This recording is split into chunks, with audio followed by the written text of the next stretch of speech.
Good morning, great and wonderful Biafrans and lovers of freedom all over the world. My wonderful returning subscribers and those who are watching from a distance, you guys are awesomely awesome. I can only ask you for one thing.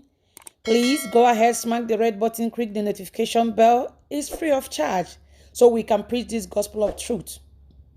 On this very particular video, you're going to understand the mayhem and the level of takeover of the Fulani in uniforms and Fulanis in government. That is why they are hell-bent on taking over every parastatus in Nigeria, because there is an agenda going on. You are going to see where El-Rufai, the Hitler of Nigeria, is ranting against Jonathan's government. What is going on now was what the Lord revealed to me in 2015, 5 times in one sleep.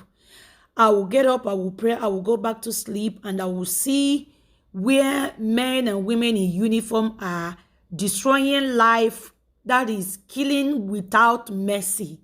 And I was like, what is going on? After that very incident, I was disturbed for 1 week.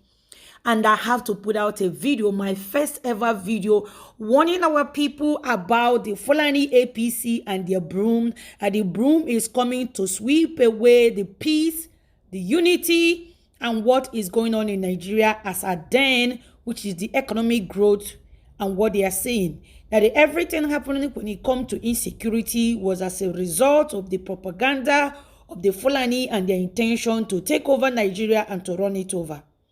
That wasn't all.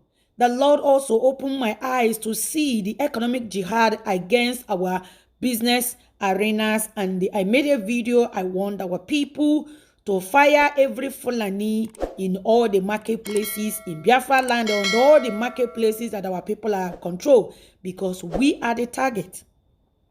And stop employing them as the security guard. Rather to start using police watchdog, trained dog, and the cameras, security cameras of 360 degrees to capture everything going on. That is what is still an option for our people today. Your enemy cannot guide you at the gate, neither will your enemy guide your business. My wonderful people, you are going to see the level of brutality and the mayhem and the killing that are going on in Nigeria as we speak. They are going from village to village in the eastern part of the country and all the middle belters, killing and destroying lives. Why the terrorists are having a field day, bombing tarmac and the bombing airport, bombing train tracks and destroying lives. Not only that, they are also bombing stadium. And the government of the day are saying nothing because they are the ones sponsoring and championing the affair. I want you to listen to El-Rufai and see other subsequent video to show you that what is going on in Nigeria is the product of this jihad, this El-Rufai, Buhari, dead, alive, from and all the Fulanis across the Africa and beyond. I want you to listen. And guide up your loins and get ready. Nobody will defend you. Your freedom is in your hand. Jonathan is doing nothing. Well done, Jonathan. Are we supposed to do that? We are in opposition. Our job is to look at even good things that they are doing and say they are not doing it well. That is the job of opposition. So we have no apologies for pointing out to Nigerians that this government is incompetent and has failed to provide security. If you say we are politicizing it, fix the problem so that we can't politicize it. Okay? Are we politicizing breathing of air? Every Nigerian can breathe air. We can't politicize it because there is no problem there. But if you fail to supply petroleum products and we say you are failing, you say we are politicizing it. Fix the problem so that we don't politicize it. If you say that there is terrorism, we are politicizing it, eliminate terrorism. 5 years ago, nobody is talking about terrorism in Nigeria. Under Jonathan, it has become an industry.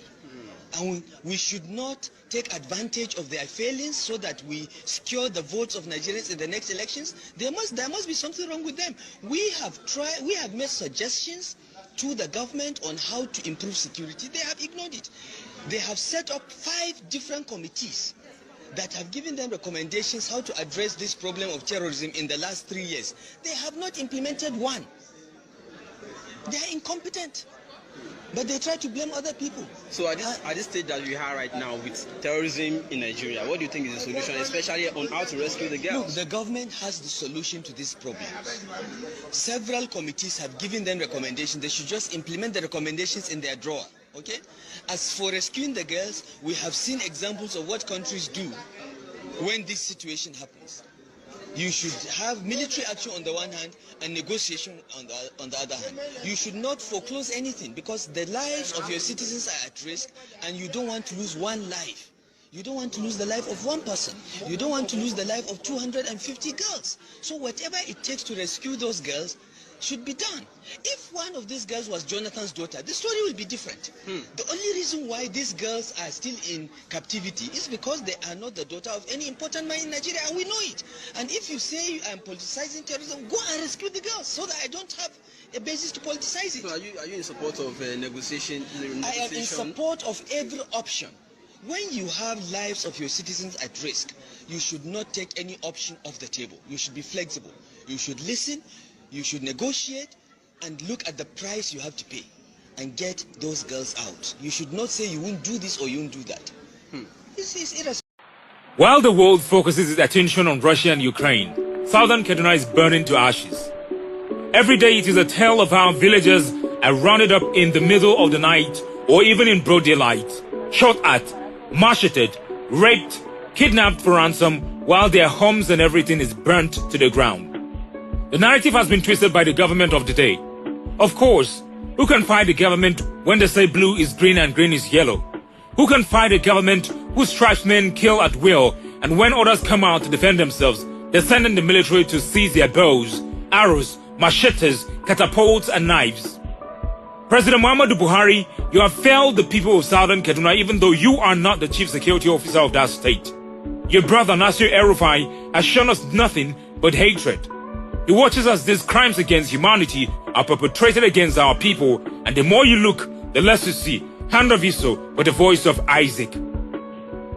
On Sunday, the 20th of March 2022, there was a massacre at Kagoro with over 33 lives lost. Kagoro has seen more than 7 attacks in the last 3 months. Sometime last year, we buried 38 villagers from Abun and Madamai communities. Over 40 were killed at Kukumdaji. Zipak has buried 15. Zawokataf has lost over 600 people. Adra communities have lost over 1,200 people. Let us not talk about the villages deserted numbering over 120. Children no longer go to school, but have assumed the roles of vigilantes in their localities. What we are seeing is a deliberate act of wiping out a certain people based on their tribe and religion while the world keeps mum. What is happening cuts across the middle belt of Nigeria to include southern Kebbi, northern Niger, the FCT, Kogi, Benue, Kwara, Plateau, Nasarawa, southern Kaduna, southern Gombe, southern Bauchi, Taraba, southern Adamawa, and southern Borno State. Over 200 ethnic groups with a population of over 40 million being a target of annihilation by a murderous Fulani people who deceive the entire world that it is a farmers, herders conflict. Governor Nasir El-Rufai, you are a colossal failure because you have failed to protect the people you promised to secure during your campaign days. These people are now scattered in hamlets and feeding at the mercies of other people. You are a total failure, and no matter how far you've come in this life, posterity shall see you as a combination of little Hitler, little Putin. Brigadier General Issa Ali, I mince no words with you, but the rank of an army general has been watered down under your watch as the commander, Operation Safe Haven, Jaws. You watch the massacre of helpless villagers under your watch, and no arrests have been made. Is a vigilante leader not better than you? The Nigerian Army, Air Force, Navy. This one happens just yesterday night. This is in the eastern part of the country. This is people's shop where they were sleeping. The Nigerian government in uniform, the terrorists in uniform were busy doing what? Lendering their means of livelihood. Useless. Burning it down. Homes, businesses, and all manner of things. Why the terrorists are having a field day in the northern side of the country. No comment from the government. No news from the news media, because everybody have been bribed to their own death. My wonderful people, truth is bitter, but truth can only set us free. Like I said, this is people's means of livelihood was burned down on daily basis. What you are seeing here is in Biafra land where the terrorists in uniforms are parading in the villages in the bloody daylight. If not for the CCTV security that have been mounted in Biafra land to catch all their evil mayhem, this is the bloody daylight. This is Fulani in uniform parading villages. You are going to see how they are going to destroy some homes, the one you are looking right now, and some other homes in a bloody daylight. And they will do it and they will turn around to accuse the Biafran people. My wonderful people, evil is evil no matter who is committing it. Say no to evil. Say no to banditry. Say no to terrorism. Say no to wickedness, because don't wait until you're a victim or your family member. As you can see, in Biafra land, we have no representative. We are the representative of ourselves. The only representative we have is Nnamdi Kanu and all the Biafrans in diasporas and all the Biafrans of goodwill who are standing up against the impunities of this sitting government who have come to take over the land of our ancestral land. Rise up now. Your freedom is in your hand. Say no to evil. Say no to Fulani government. Say no to terrorism. Say no to backwardness. Say no to evil, because it is coming ahead of us. But God forbid, rise up now.